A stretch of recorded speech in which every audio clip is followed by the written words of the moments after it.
Jason Jay Smart, an American international political consultant and political strategist, is the guest of Spotlight Ukraine. Hello and welcome. Hi, how are you today? Good. How are you? So the United States and Western countries, they decided to transfer the tanks to Ukraine. Is it a kind of a game-changing thing in terms of the war? So it's significant in two factors. One is simply, yes, it does give Ukraine more technology, which helps it. But actually, I think it's game changing in the sense that this does cross the Rubicon, per se, for Germany, which historically has always been resistant to giving things that could be used offensively. And tanks are inherently not only for defense, but also for offense. And so now that they've crossed this threshold, we see that it's opened up a lot. We see that Poland's going to send more tanks, Canada is going to send tanks, and this is a result, the US is going to send tanks, and this is a result of Germany's decision. So this has opened the floodgate of international support that will give offensive weapons to Ukraine, and yes, that will be a game changer. Yeah, that's cool. But if I'm not mistaken, the Kremlin said if Western countries, they will give Ukraine tanks, they will conduct it as kind of a Western intervention in the war and the kind of a new way of escalation. Is the kind of a threat? Well, Russia always says that, and the reality is they've talked about this whole war, so I don't think it's significant by any means, and it doesn't change anything. The fact is that the West can continue doing what it said it's intending to do, which is support Ukraine, and that is not something that they should shy away from or worry about. The fact is that Russia really has no means to change what the West does. It has no leverage in this whatsoever. But the former American president, Mr. Trump, said that first you give tanks, then there's going to be the nuclear weapon. Well, Trump did say that, but he's been wrong quite a bit. And I think that if we look at his betting record on Russia, he's been wrong about every single time he's had the ability to give an estimation of something. I don't recall one time where he's been correct in his analysis. And so I think he is quite limited in his ability to foresee what goes on in foreign affairs. Yeah, thank you. And Commander-in-Chief of the Ukrainian Army, Valery Zaluzhny, has said that Ukraine is extremely in need of more than 300 tanks. If we make a simple calculation, now we get like more than 100 of Leopard tanks and 31, if I'm not mistaken, American Abrams. So we need some more, and we need them like very quickly, like for yesterday. True. I think that the numbers are going to pick up. I'm not so concerned. I do think that there is going to be enough tanks for Ukraine to sufficiently defend itself. And let's look at this further, is that it's more than just the Leopards from Germany. There is other countries such as Poland, which announced today that it's going to give more older Soviet model tanks that have been refurbished. I think that the numbers will add up. If we start adding up the ones who are older tanks or refurbished tanks, we're going to get a much bigger quantity. I don't know if it'll reach 300 in the next couple months, but getting closer to those numbers is quite realistic. Oh, yeah, that's good to hear. But if we talk about the tanks, we talk about the top of the iceberg because we need an infrastructure to be built. So will we be capable or yes, available to do that? The Ukrainian army, because we need someone to give the equipment, someone to rebuild, someone to repair those tanks.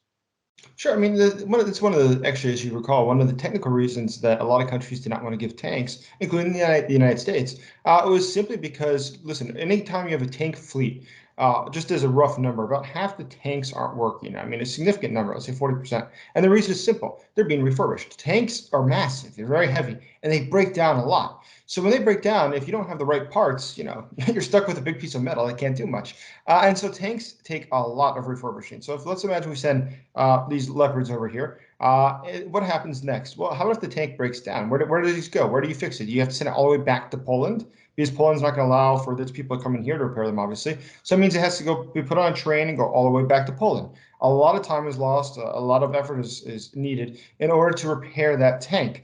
And so this is going to be something that does slow down, invariably, this is going to slow down significantly how Ukraine's able to use these tanks. Now, likewise, I think that's a similar argument to why the United States has said it did not want to give airplanes.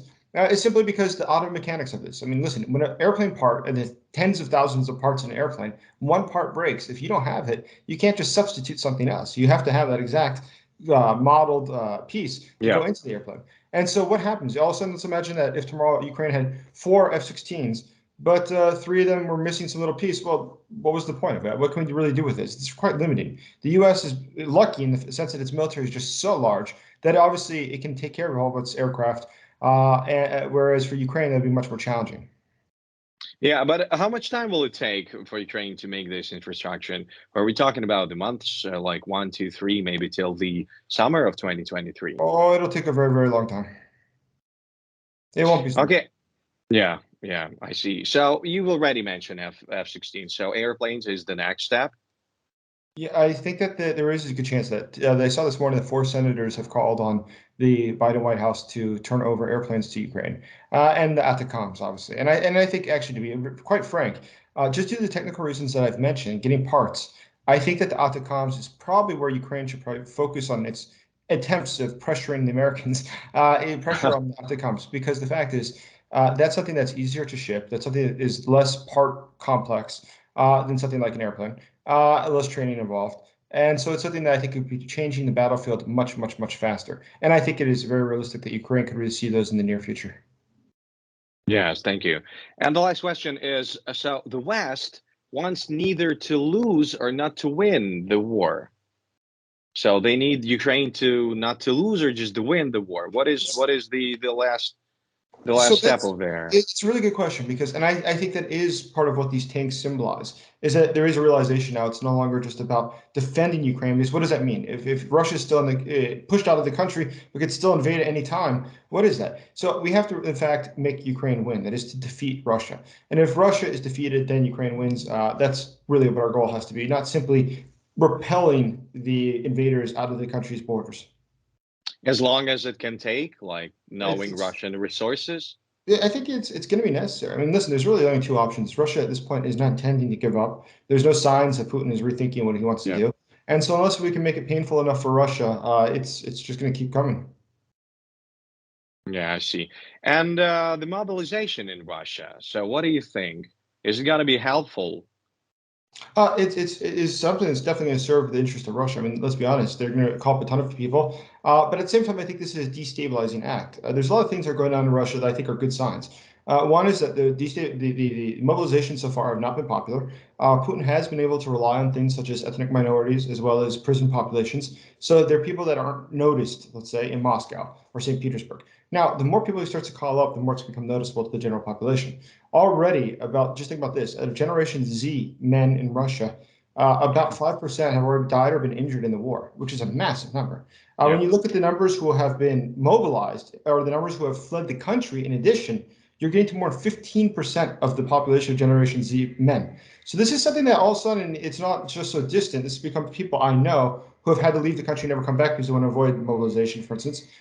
This can make it very difficult. And so I think that, coupled with the fact that we see signs that there's different groups, such as Prigozhin's Wagner group, is in conflict. I mean, he's quite open in his conflict with Shogo, who's the Minister of Defense, who also has his own private military. But when you look at these conflicts between these top leaderships in Russia, I think it does show signs that things might be cracking. And I do increasingly believe that a coup in Moscow is something that will probably most likely case of how this war will end.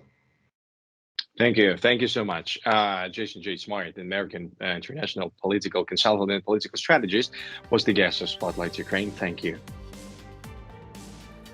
Thanks for watching our YouTube channel. Latest news, trends, and analytics on all about Ukraine. Like, share, and subscribe. Any questions, proposals, and comments, contact us via email.